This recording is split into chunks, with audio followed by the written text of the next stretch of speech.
ഈ പലപ്പോഴും ഞാൻ വീഡിയോ ചെയ്യുമ്പോഴും അല്ലെങ്കിൽ കാര്യങ്ങളെക്കുറിച്ച് അഭിപ്രായം പറയുമ്പോഴുമൊക്കെ കുറച്ച് പേരെങ്കിലുമൊക്കെ വിചാരിക്കാറുണ്ട്, എന്നെ അറിയാവുന്നവരാരും വിചാരിക്കില്ല, കുറച്ച് പേരൊക്കെ വിചാരിക്കാറുണ്ട്, ഒരുപാട് വായിക്കാറുണ്ട്, അല്ലെങ്കിൽ അങ്ങനെ വായിച്ചാണ് അങ്ങനെയാണ് ഇങ്ങനെയാണെന്നൊക്കെ പറഞ്ഞ് വിചാരിക്കാറുണ്ട്.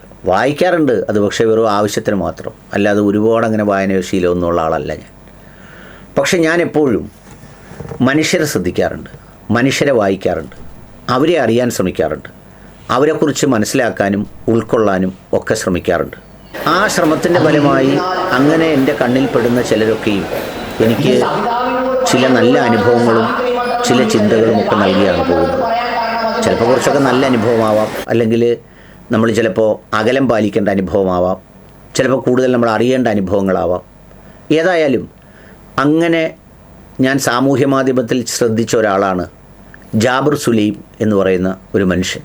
അദ്ദേഹത്തിൻ്റെ സവിശേഷമായ വസ്ത്രധാരണവും പിന്നെ പേജുകളിൽ ഇടയ്ക്കൊക്കെ വരുന്ന ഇങ്ങനെ അദ്ദേഹം പാടുന്ന ചില പാട്ടുകൾ, ഗാനങ്ങൾ, അങ്ങനെയൊക്കെ പറയാമെന്ന് എനിക്കറിഞ്ഞുകൂടാ, ചില വരികൾ, ചില ഈരടികൾ, അതൊരു സ്വാഭാവികതയുടെ വികാരത്തോടെ ഞാൻ നോക്കിയിരുന്നിട്ടുണ്ട്. വെറും കൈയോടെ ഇളം പൈതലായി മടങ്ങലാണജ്ജ് അറിവുണ്ടോ? ഹജ്ജ് ചെയ്താലൊന്നും കിട്ടൂല, അല്ലാഹനെ കിട്ടും. അഹദവന്റെ ആദിത്യത്തിൽ ആറാടാൻ പറ്റും. ഹജ്ജ് ചെയ്താലൊന്നും കിട്ടൂല, അല്ലാഹനെ കിട്ടും. അഹദവന്റെ ആദിത്യത്തിൽ കൊമ്പുനടിച്ച് വിമാനം കേറി ഹജ്ജിന് പോകണ്ട. കൊമ്പുനടിച്ച് വിമാനം ലബ്ബൈക്കെന്ന ബൈക്കുമ കേറി ഹജ്ജിന് പോയിക്കോടി, ഹജ്ജിന് പോയിക്കോടി. ഹജ്ജെന്നത് പത്താക്കല്ല പാപ്പരാണെന്നറിവാണ്.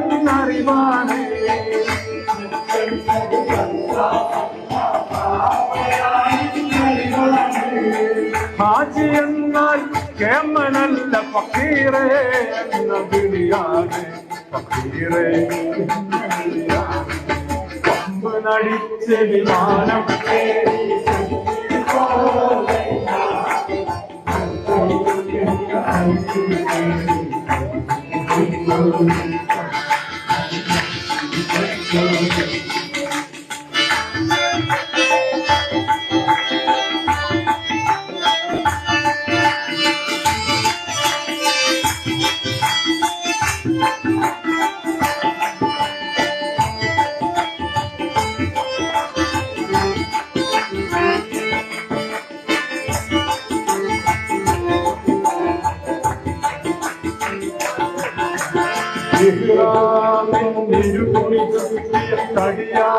തടിയാരെന്നറിയാമോ? ഉടമസ്ഥൻ അരുളാതിനിയൊരു കുടിപ്പോലും അതിലടരാമോ?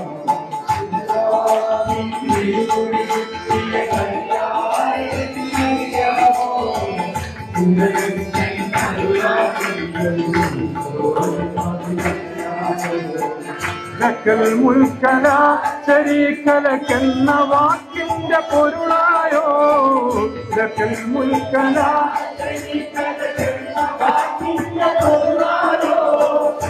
ബൈത്തുള്ള കാണാൻ വന്ന അബ്ദുള്ള സ്റ്റാറായോ? ബൈത്തുള്ള കാണാൻ വന്ന അബ്ദുള്ള സ്റ്റാറായോ? കൊണ്ടു നടിച്ചു വിമാനം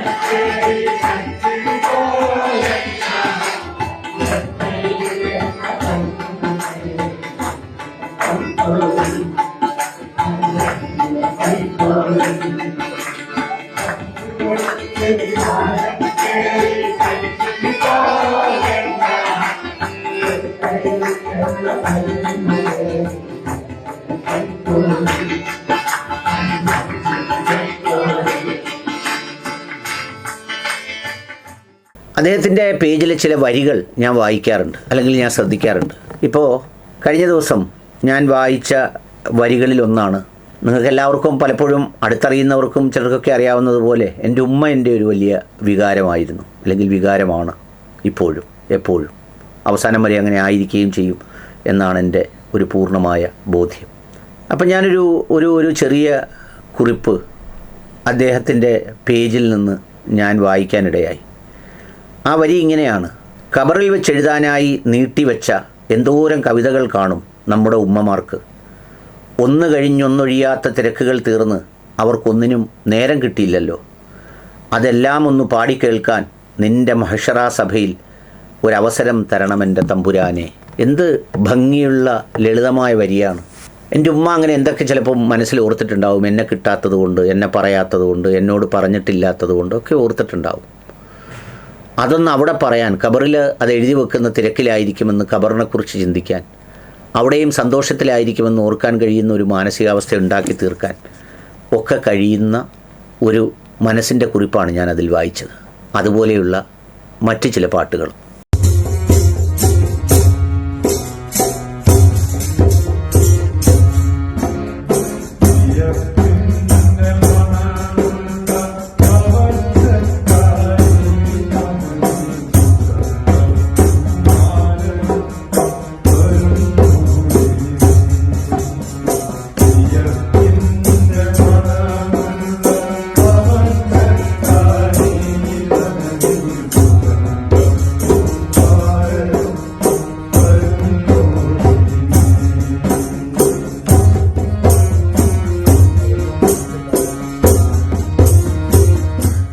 മൂടില്ലാത്തി കൊട്ട നിറക്കാൻ മൂട നീ വഴി നോക്കണ്ട.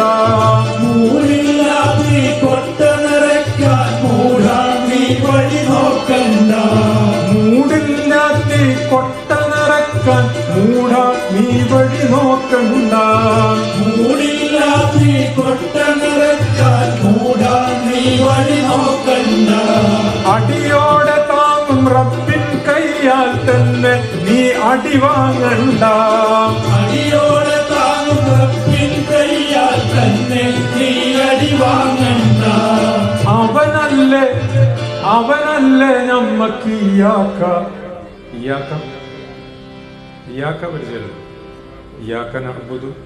അവനല്ലേ നമ്മക്ക് ഇയാക്ക, പിന്നെന്തു വേറെ കുഞ്ഞാക്ക. അവനല്ലേ നമ്മക്ക് ഇയാക്ക, പിന്നെന്തു വേറെ കുഞ്ഞാക്ക. അവനല്ലേ നമ്മക്ക് ഇയാക്ക, പിന്നെന്തു വേറെ കുഞ്ഞാക്ക. പലവട്ടം പേടിച്ചിട്ടും ഓള് മറ്റൊരു കോണിലാണ് പകത്തിനു നേരം തൊട്ട് ആകെ പള്ളേ കാണലാണ്. പടച്ചോന്റെ നെഞ്ച് പടക്കുന്നതും ഇതുപോലൊരു കാര്യമാണ്. പടച്ചോന്റെ നെഞ്ച് പിടക്കുന്നതും ഇതുപോലൊരു കാര്യമാണ്.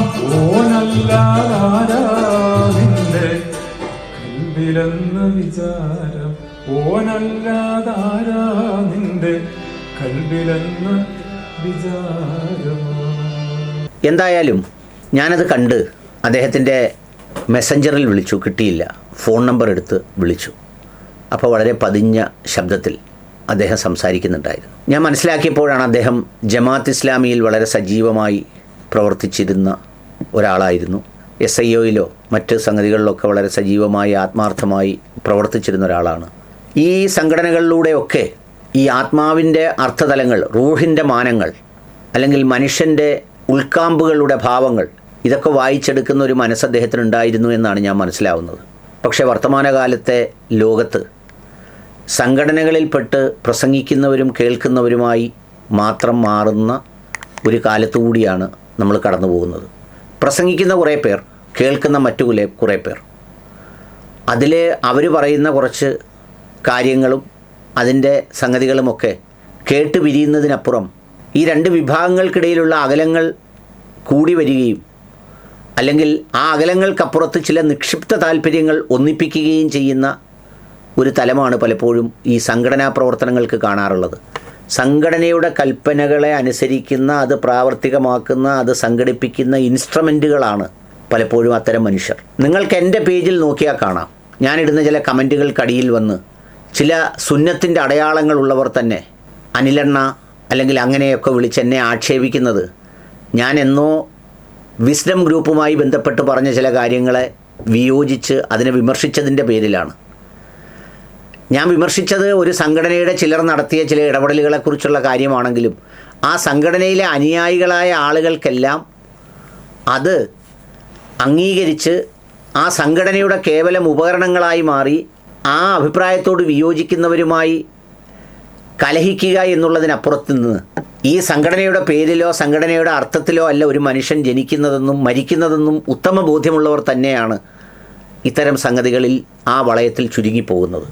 അവരുടെ ഇടയിലാണ് സ്വന്തം സ്വത്വത്തിലേക്ക് മടങ്ങി അതിൻ്റെ അർത്ഥങ്ങൾ ആസ്വദിച്ച് ആ അർത്ഥങ്ങളുടെ സുഖലോലുപമായ ചിന്തയിൽ തൻ്റെ ഉടയതമ്പുരാനെ അറിഞ്ഞും അനുഭവിച്ചും അറിയുകയും ചടങ്ങുകൾ ചെയ്യുന്നത് പോലെ ആചരിക്കുകയും ചെയ്യുന്ന സംഗതികൾക്കപ്പുറത്ത് ഉടയതമ്പുരാൻ്റെ സാന്നിധ്യം ഉള്ളിൽ അനുഭവിക്കുന്ന ഒരു തലമുണ്ട്. ആ തലത്തിൻ്റെ ഒരു ഭാവം ജാബിർ സുലൈം എന്ന് പറയുന്ന മനുഷ്യനുമായി ഞാൻ സംസാരിച്ചപ്പോൾ എനിക്ക് അനുഭവപ്പെട്ടു. അദ്ദേഹം കോഴിക്കോട് കേന്ദ്രീകരിച്ചാണ് പ്രവർത്തിക്കുന്നത്. ഇക്ര എന്ന് പറയുന്ന ഒരു ആശുപത്രിയിലെ അഡ്മിനിസ്ട്രേറ്റീവ് സ്റ്റാഫിൽപ്പെട്ട ആളാണ്. നേരത്തെ ജമാഅത്തിൻ്റെ ആളായിരുന്നു. ഇപ്പോൾ അദ്ദേഹം ഹൈദരാബാദിലുള്ള ആരിഫുദ്ദീൻ ജീലാനി എന്ന് പറയുന്ന അദ്ദേഹത്തിൽ നിന്ന് ബൈഅത്ത് ചെയ്ത് ആ ചിന്തകളിലൂടെ ഇങ്ങനെ സഞ്ചരിച്ചു പോവുകയാണ്. ഇപ്പോൾ അദ്ദേഹം മരിച്ചുപോയി. അദ്ദേഹത്തിൻ്റെ മകനാണത്രേ ഇപ്പോഴത്തെ ഷെയ്ഖ്. ആ ഷെയ്ഖിൽ നിന്ന് സ്വീകരിച്ച ചില ചിന്തകളുടെ അടിസ്ഥാനത്തിൽ മനുഷ്യൻ്റെ ഉള്ളിലെ വിവിധ തരം തിരിച്ചറിവുകൾ ഉണർത്തുന്ന ചിന്തകൾ ഉണർത്തുന്ന പാട്ടുകളിലൂടെ സ്വയം ഉണർത്തുന്ന ചിന്തകളിലൂടെയാണ് അദ്ദേഹം ഇങ്ങനെ കടന്നു പോകുന്നത്. ആ പാട്ടുകളും അതിൻ്റെ ശൈലിയുമൊക്കെയാണ് എന്നെ ആകർഷിച്ചത്. ഇപ്പം ഞാൻ കഴിഞ്ഞ ദിവസം അദ്ദേഹത്തോട് യഥാർത്ഥത്തിൽ ഒരു 10-30 മിനിറ്റോളം ഞാൻ സംസാരിച്ചു. അതിൽ അത്രയും ആയെന്ന് തോന്നുന്നു. എനിക്ക് സമയം പോയത് അറിഞ്ഞില്ല. ആ ജീവിതത്തെക്കുറിച്ചും സുക്കൂൻ എന്ന പേരിൽ ഒരു കൂട്ടായ്മ എന്ന് പറഞ്ഞുകൂടാ, അങ്ങനെ ഒരു ഒത്തുചേരൽ, അതിനോട് താല്പര്യമുള്ള കുറേ പേർ വരുന്നു. അതിലൊരു സംഘടനയില്ല, അതിന് വേറെന്തെങ്കിലും തരത്തിലുള്ള ഒരു തലമില്ല. അവരൊത്തുചേരുന്നു, അവർ കാര്യങ്ങൾ പറയുന്നു, അവർ പാട്ട് പാടുന്നു, ആശയങ്ങൾ പങ്കുവെക്കുന്നു. നേരത്തെ ഉണ്ടായിരുന്ന കുറേ പേർ ഒഴിവാകുന്നു, മറ്റ് പുതിയ കുറേ പേർ വരുന്നു, ആദ്യമുള്ളവർ തന്നെ കുറേ പേർ തുടരുന്നു. ഇങ്ങനെയൊക്കെയായി വളരെ വേറിട്ട സന്തോഷകരമായ ഒരു ജീവിതം നയിച്ചു പോകുന്ന ആ മനുഷ്യനെക്കുറിച്ച് ഓർത്തപ്പോൾ ഞാൻ അദ്ദേഹത്തിൻ്റെ പിതാവിനെക്കുറിച്ച് ചോദിച്ചു. അദ്ദേഹവും ഒരു ഹോമിയോ ഡോക്ടറായിരുന്നു. പക്ഷേ ഇതുപോലെ ചെറിയ ചെറിയ ഗാനങ്ങൾ എഴുതുകയും പാടുകയും ഒക്കെ ചെയ്തിരുന്ന ഒരു മനുഷ്യനായിരുന്നു. മനസ്സിൻ്റെ ഉള്ളിൽ സർഗാത്മക ചിന്തകളും ഈ മനുഷ്യതലത്തിൻ്റെ സ്വാഭാവിക ഭാവങ്ങളും ഒക്കെ ഉൾക്കൊള്ളുന്നതിൻ്റെ ഒരു പാരമ്പര്യ തുടർച്ച ജാബിർ സുലൈം എന്ന് പറയുന്ന മനുഷ്യനിലും, എനിക്ക് ആ പേര് തന്നെ അങ്ങനെ ആയിരിക്കണം, ഒരുപക്ഷെ ജാബിർ സുലൈം അത് 2 ബദരീങ്ങളുടെ പേരുകൾ ഒരുമിച്ചിട്ടതാണ് എന്നാണ് പറയപ്പെടുന്നത്. ഏതായാലും അങ്ങനെയും ചില മനുഷ്യർ നമ്മുടെ ചുറ്റുപാടുകളിൽ ഈ അമിത വികാരങ്ങളില്ലാതെ, വിദ്വേഷങ്ങളില്ലാതെ, വലിയ സ്വപ്നങ്ങളും വലിയ ഗൂഢപദ്ധതികളും ഒന്നുമില്ലാതെ സന്തോഷപൂർവ്വം ജീവിച്ചങ്ങ് കടന്നു പോകുന്നുണ്ട്. അവരുടെ സ്വത്വത്തെ തിരിച്ചറിഞ്ഞ് അവരെ അറിഞ്ഞ് അവരവരെ സൃഷ്ടിച്ച ഉടയതമ്പുരാനെ അറിയാൻ ശ്രമിച്ച് അങ്ങനെ അങ്ങ് കടന്നു പോവുക. അല്ലെങ്കിൽ അവസാനം അത്രയല്ലേ ഉള്ളൂ. ഈ ബാക്കി ബഹളം വെച്ചും പിടിച്ചു വാങ്ങിയും അടിച്ചു നേടിയും തലകുത്തി എന്ന് സമ്പാദിച്ചതും എന്നൊക്കെ പറയുന്നതെല്ലാം അവിടെ വെച്ചിട്ടങ്ങ് പോവല്ലേ. നമ്മളിപ്പോൾ ഒരു ബേക്കറി കടയിൽ ചെന്ന് അവിടെയുള്ള സാധനങ്ങൾ മുഴുവൻ വാങ്ങി അവിടെ വെച്ചിട്ട് അങ്ങ് പോയി. പിന്നെ ആൾ ഫോണും എടുക്കുന്നില്ല, വിളിക്കുന്നുമില്ലെങ്കിൽ ആ കടക്കാരൻ അയാളെക്കുറിച്ച് എന്ത് വിചാരിക്കും? അവനെന്തോ തലയ്ക്ക് സുഖമില്ലാത്തവനാണെന്ന് വിചാരിക്കില്ലേ? യഥാർത്ഥത്തിൽ അത്തരമൊരു വേറിട്ട തലയ്ക്ക് സുഖമില്ലായ്മ അനുഭവിക്കുന്നവരാണ് ഒരുപാട് മനുഷ്യർ. അവർക്കിടയിലാണ് ഈ പറയുന്ന ജാബിർ സുലൈമിനെ പോലെയുള്ള ആളുകൾ ജീവിക്കുന്നത്. എനിക്ക് പോകാൻ ആഗ്രഹമുണ്ട് ഒരു ദിവസം അദ്ദേഹത്തിൻ്റെ മജ്ലിസിലേക്ക്, ഈ സുക്കൂൻ എന്ന് പറഞ്ഞ മജ്ലിസിൽ പോയി കുറേ സമയം ഇങ്ങനെ എല്ലാം മറന്നിരുന്ന് അതിങ്ങനെ കേട്ട് അതിലൂടെയൊക്കെ സഞ്ചരിക്കണം എന്നാഗ്രഹിക്കുന്നുണ്ട്. ചിലപ്പോഴും പലപ്പോഴുമൊക്കെ ഈ സൂഫി ചിന്തകൾ, അതിൻ്റെ ഒരു സുഖം, ആ ചരിത്രം ഒക്കെ എൻ്റെ മനസ്സിൽ കിടക്കുന്നതുകൊണ്ടാകാം പെട്ടെന്ന് അദ്ദേഹത്തെ വിളിക്കാൻ തോന്നിയതും സംസാരിച്ചതും. നിങ്ങളോടൊന്ന് പറയുന്നു എന്നേ ഉള്ളൂ.